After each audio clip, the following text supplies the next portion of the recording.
for Lord Vishnu on the Garuda. Very nice. And on the next page, Radharani defeats the pride of the newly married Gopis of Braj, looking so sharply. Very well. Hare Krishna, very nice. Srila Bhakti Vinod Thakur, Bhajan Darpan commentary. What is the foundation of this sloka? No one can ever obtain the lotus feet of Sri Krishna, the source and form of all powers, without first approaching and taking shelter of the Lord's internal potency called Sarup Shakti. Therefore, Srila Raghunath Das Goswami says to his mind to offer worship to the beloved of Lord Hari, which is no different than Srimati Radharani. So Srimati Radharani's special, extraordinary qualities. Srila Rupa Goswami nicely elaborates Radha's 25 main qualities in Sri Radha Prakarna in the Ujjvala Nilamani 4:11 to 4:15. The translations is like this. Srimati Radharani's 25 chief transcendental qualities are: number 1, she is very sweet. Number 2, she is always freshly youthful. Number 3, her eyes are restless. 4, she smiles brightly. Number 5, she has beautiful, auspicious lines. 6, she makes Krishna happy with her bodily aroma. 7, she is very expert in singing. 8, her speech is charming. 9, she is very expert in joking and speaking pleasantly. 10, she is very humble and meek. 11, she is always full of mercy. 12, she is cunning. 13, she is expert in executing her duties. 14, she is shy. 15, she is always respectful. 16, she is always calm. 17, she is always grave. 18, she is expert in enjoying life. 19, she is situated at the topmost level of aesthetic love. Number 20, she is the reservoir of loving affairs in Gokul. 21, she is the most famous of submissive devotees. 22, she is very affectionate to elderly people. 23, she is very submissive to the love of her friends. 24, she is the chief gopi. And the last, 25th, she always keeps Krishna under her control. In short, she possesses unlimited transcendental qualities, just as Lord Krishna does. So Srimati Radharani's glory is again elaborately described by Srila Rupa Goswami in Ujjvala Nilamani 4:3 to 4:6 as follows. Of these two gopis, Radharani and Chandravali, Srimati Radharani is superior in all respects. She is the embodiment of Mahabhav, and she surpasses all in good qualities. Srimati Radharani is called Gandharva in the Gopal Uttara Tapani Upanishad. In the Ruk Parisista, she is called Radha and described as being always with Madhava. Therefore, her glories are explained in the Padma Purana by Devarshi Narad Muni as follows. Just as Radha is dear to Lord Krishna, so her bathing place, Radha Kund, is dear to him. She alone is his most beloved of all the gopis. Quoted from Chaitanya Charitamrita Adilila 4.215.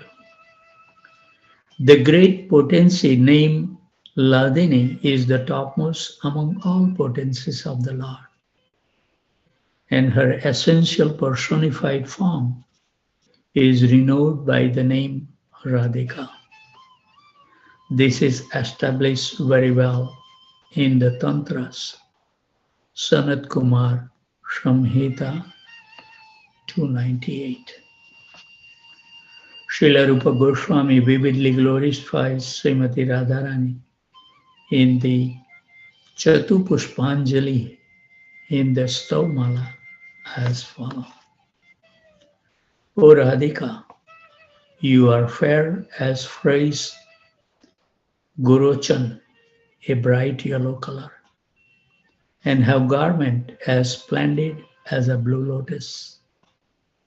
Your braids, being decorated with jewel and flowers, give the appearance of a serpent's hood. Your incomparable face defeats any object of the comparison.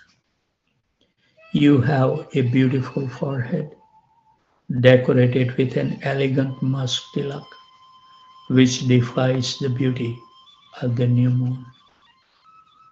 Your eyebrows conquer the beauty of the love God's bow. You have dark bluish, curly locks of hair, and your eyes, decorated with kajal, reign supreme, appearing as two splendid chakori birds. The tip of your nose resembles a sesame flower and is decorated with a splendid pearl ring. Your lips defeat the beauty of the flowers that redden at noon, and your teeth are like a row of jasmines. And there is a wonderful picture. Radharani is the beloved of her father, Vrishabhanu. Srimati Radharani, Vrishabhanu is holding Srimati Radharani, and Radharani is giving a beautiful flower in the background, nice Yamuna river, trees, and the swans are swimming in the lake. Wonderful. You have earrings which resemble a golden whorl of lotus embedded with jewels. Your chin is decorated with a dot of musk, and you wear a shining gem-studded necklace. Your divine lotus stem-like arms are decorated with shining armlets and with tinkling bracelets made out of jewels and blue sapphires. Your lotus hand has attractive finger that shine with gem-studded rings. Your beautiful breasts have an attractive necklaces that playfully moves around them. The necklace on your heart is made of small dark beads, in the center of which is shining jewel, appearing like a scaly dark serpent having a gem on top of its head.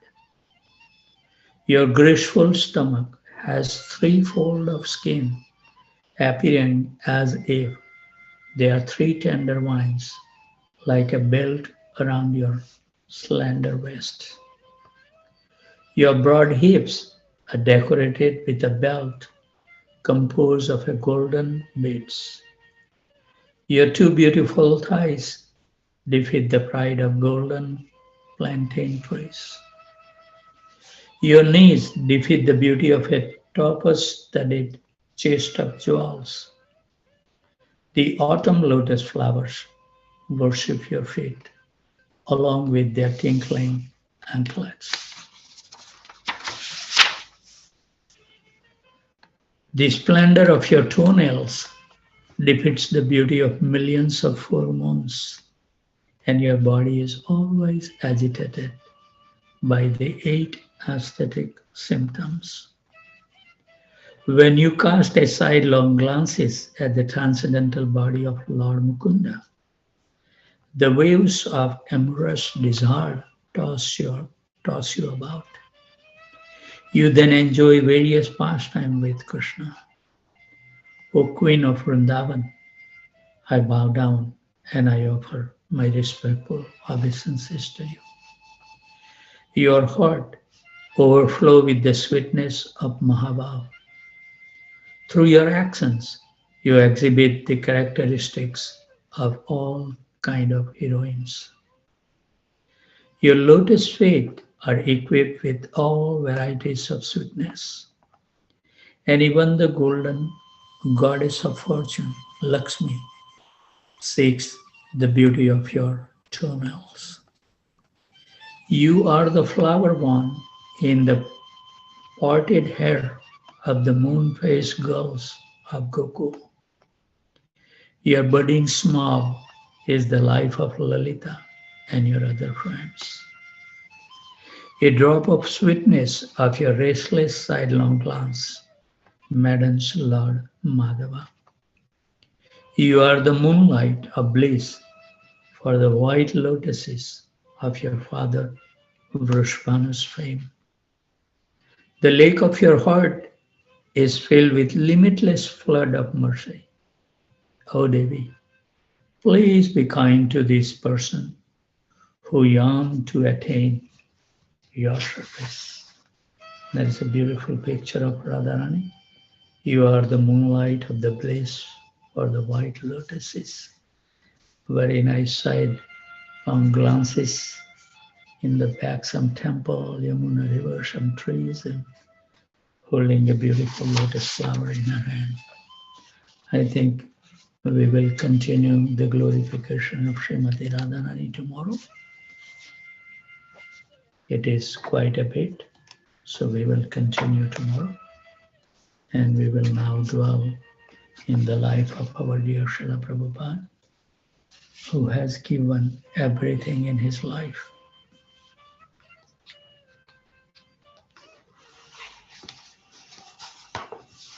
So how many years of preparation Prabhupada spent?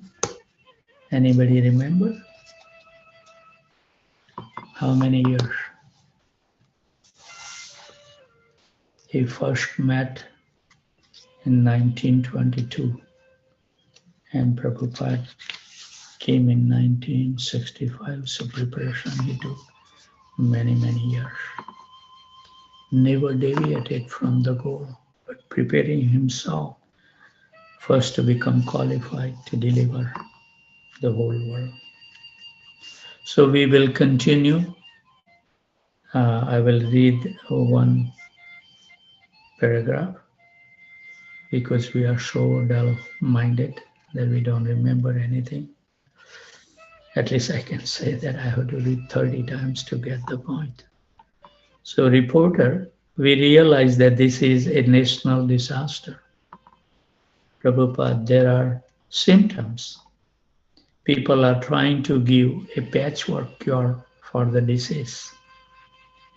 We are giving the supreme cure. This is the difference. No patchwork cure will help you. You need a complete cure. And then he quoted the verse from Bhagavad Gita, very famous verse, Janma Karma Chame Divyam Evam Yo Veti Tatvataha Tvaktva Deham Punarjanam Naiti Mam Eti So Arjuna. We didn't read after that, so we continue now. The cure is no more repetition of birth and death. That's the real problem. That is what we want. This is the benefit of Krishna consciousness. Yam praptya na nivartante tad dham paramam mama. If you go to Krishna, then you don't come back again to this mortal material world. The reporter, sir, mine was a very hypothetical question. Suppose 100 pure, saintly, Krishna conscious people are meditating or discussing together, and someone comes along and drops the bomb. Prabhupada. Those who are Krishna conscious are not afraid of bomb. When they see a bomb coming, they think that Krishna desired the bomb to come. A Krishna conscious person is never afraid of anything. Bhayam dvaitya binivedasaha syat.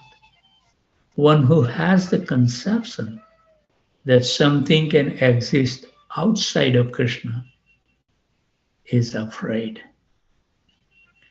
On the other hand, one who knows that everything is coming from Krishna has no reason to be afraid. The bomb is coming, he says. Ah, Krishna is coming. That is the vision of a devotee. He thinks Krishna wants to kill me with a bomb. That is all right. I'll be killed. That is Krishna consciousness. So what does it mean? That whatever comes in our life, we have to accept as a mercy of Krishna. Good or bad, don't make any difference.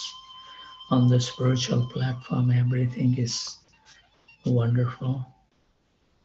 When the reporter asked if the Vaishnava would die without fighting, Prabhupada said that the Vaishnava would fight, but only under the direction of Krishna. And he cited Arjuna and Hanuman as examples. He continued to explain Krishna consciousness as the only solution. The blackout ended. And that is true. More and more today I don't know why, but the thought always comes that because why Prabhupada says that give up your bodily conceptions of life? Because we always consider our body as our own self. And that's the reason we do everything to please this body and relate it to body. But our real identity is a spiritual. And really to become happy, we have to endeavor what the soul wants, not what the body wants. And once we understand that point, then our life will take a different turn. Because then you will do everything which can please your soul. And once you please your soul, that is unlimited happiness. You are not searching for the happiness outside in the material world. Completely satisfied, fearless life we can live. That's why I was telling the children, wake up in the morning and say 5 times, I am a spiritual. Then all the limitations of this material body will go away.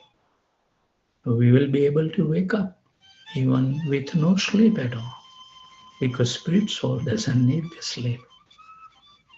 So one thing we should really bang our head that I'm a spirit soul, our life will become totally different. There is no limitation should come, and that's what all our acharyas exhibit through their practical life. Prabhupada travels, and even everybody sleeping, he will get up and translate the books throughout the night. Why? Because Prabhupada has realized that only activity can please us is to please our soul, to develop the relations with Krishna. Otherwise, we can try so many things, but it will never work. Let's read the Prabhupada life. A few of Prabhupada disciples had organized the New Delhi Pandal program. like the public festival Prabhupada had already introduced in India. Tamal Krishna, Tejas, and Gurudas had enlisted the help of important Delhi men, including the mayor and members of the New Delhi's management and reception committee. These persons had guaranteed permission and issued letter of introductions to others whom the devotee had then approached for donation. The devotees found everyone they met sympathetic to Srila Prabhupada. They actually respected him, especially after meeting him. Some disagreed philosophically, yet all were impressed by Prabhupada's converting Westerns to Hindu Dharma and God consciousness.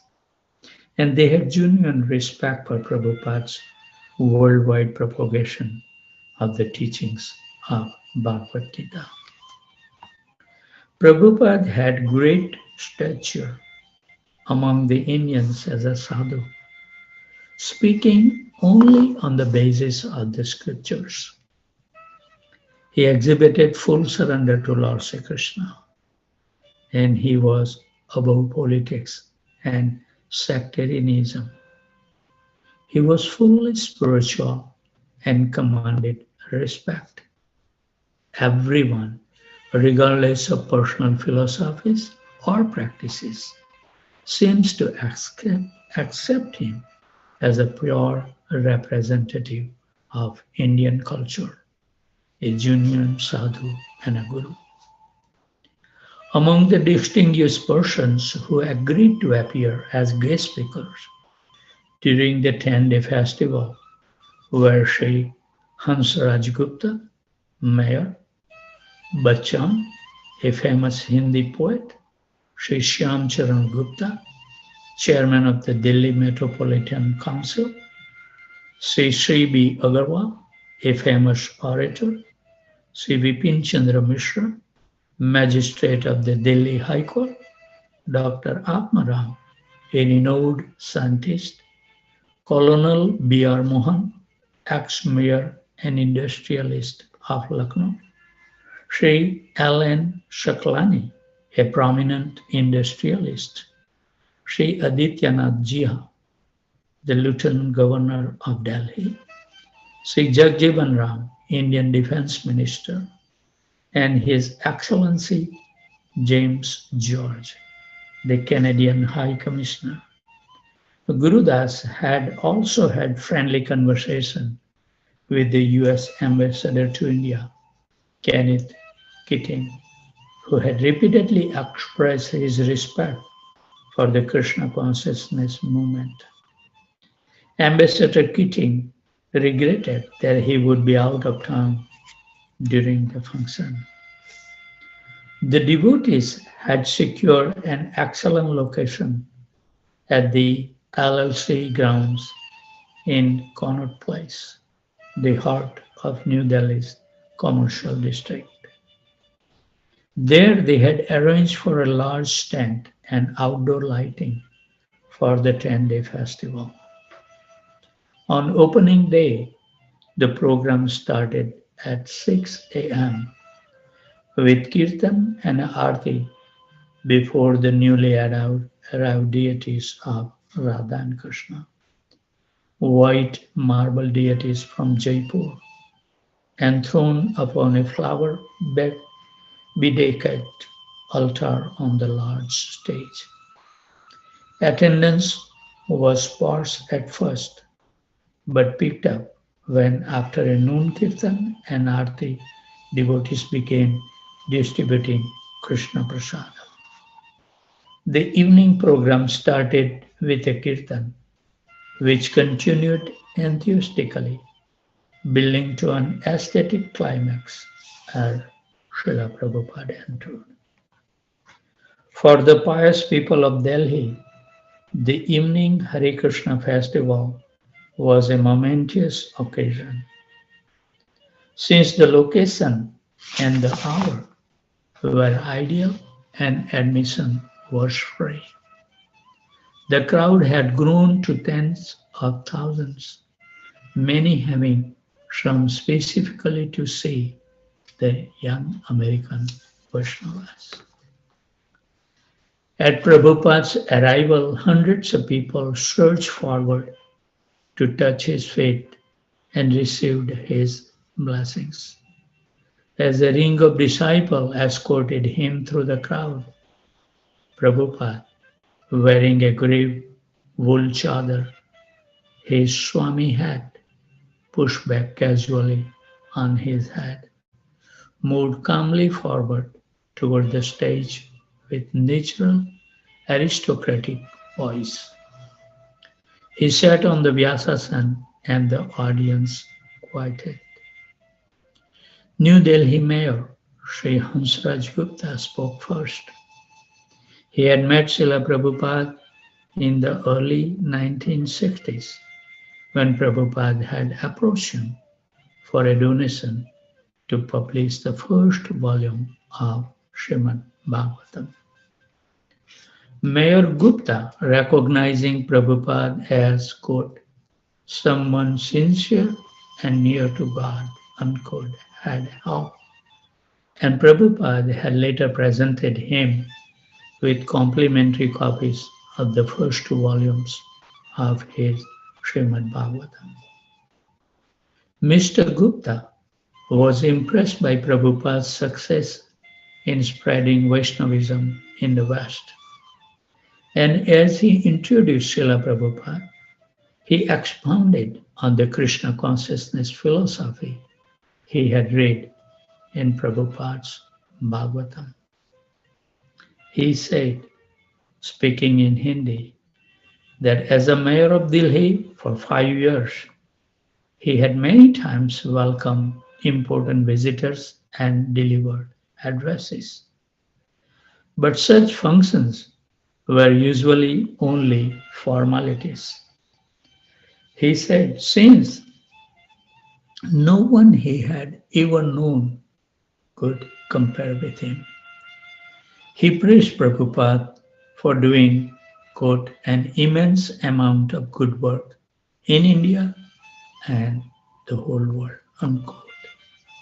Says Mayor Gupta, quote, he has also given me love and affection, and I'm more affected by that than anything else. So this is, we should learn. We have to give love and affections to each and every living being. Namaruchi, Vaishnava Seva, and Jivadaya. 3 important aspects. Then Prabhupada spoke. When he began by asking whether the audience preferred him to speak in Hindi or English, many call out for Hindi, a few for English. But Prabhupada announced, I'm going to speak in English because my disciples, being American and Europeans, have joined me. They are following me and they must understand.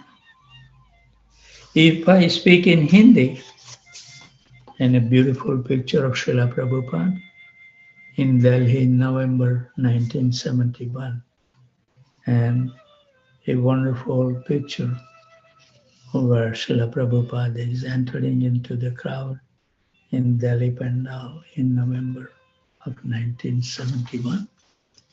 And on the back of it, devotees carry Srila Prabhupada on a palanquin in Vrindavan in 1971, overlooking Barshana Dham, the birthplace of Srimati Radharani.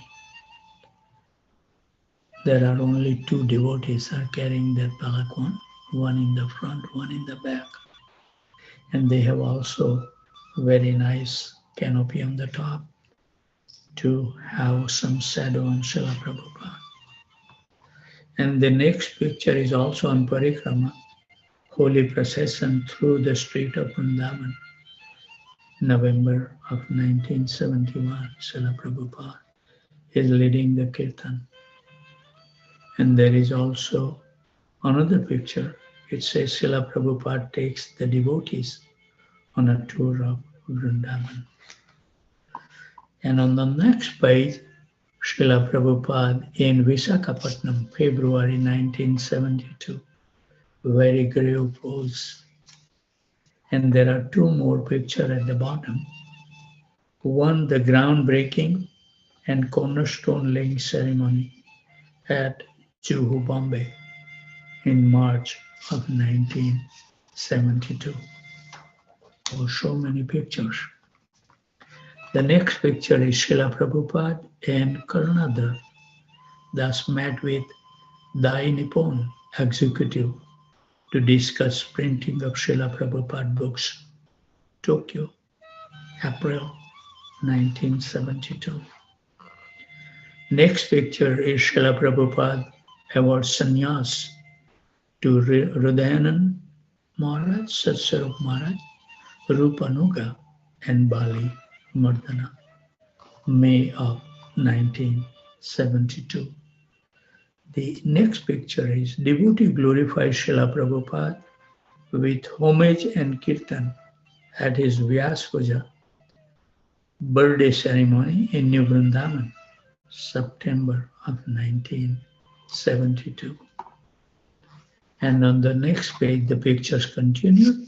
Srila Prabhupada take a morning walk with a few disciples during the construction of the Mayapur Chandrodaya Mandir, 1971. And then below that picture, Srila Prabhupada is sitting on the Vyasasana. Wonderful. Srila Prabhupada performed an initiation ceremony in the temple room of the Mayapur Chandrodaya Mandir in 1973, still under constructions. So many pictures. Next one is the Rath Yatra picture. Srila Prabhupada at the London Rath Yatra, July of 1973. Haribol. And then it shows the beautiful how many people attended the Rath Yatra. Next page, Srila Prabhupada is sitting on his, not the Vyasasana, but the casual seat, table in the front, and 4 devotees are sitting in front of him. And Srila Prabhupada meet with guests in his quarter at Bhaktivedanta Manor, summer of 1973. And there are more pictures, couple of pages more, so we will do all tomorrow. We should be punctual in our practice. Before devotee list, we would like to offer our humble obeisances at the desk of the lotus feet. By attaining the mantra, Vancha Kalpatarubhasya Kripashrindibhaya Vacha Patitanam Pavanebhyo Vaishnavebhyo Namo Namaha. So thank you very much again to all the kind Vaishnavas and Vaishnavis to take the austerities to wake up early in the morning and join in. So before we close, I will give 10 seconds. If anybody has any question, comment, corrections. Hare Krishna, Prabhuji, Dandavat Pranam. Haribol, Haribol. Prabhuji, I've got 2 questions. Yes. Why has Rupa Goswami described about Radharani's body? One question is that, and then another question is Barsana the birthplace of Radharani, or Rabal village is the place of birth, Prabhuji? Yeah, it's in Rabal. That's Yes. where Radharani took the birth, and then they moved to Barsana later. Okay. Yeah. And I think Rupa Goswami is describing all the limbs because just to prove that how much she is endowed with these wonderful qualities that she beholds. And also it is very good to know the details with the descriptions because it depends on each jiva may get attracted and they make a wonderful meditation by reading the different parts of the body. So, all of us has a different taste and attractions. So our Acharya give us everything wherever our soul get attracted. So I think in the mood of that describing Srimati Radharani is also Rupa Goswami himself is meditating on Srimati Radharani. And as you see at the end, Rupa Goswami prayed to Srimati Radharani, offering obeisances that please bless me. Because without the blessings of Srimati Radharani, we have no love for Krishna.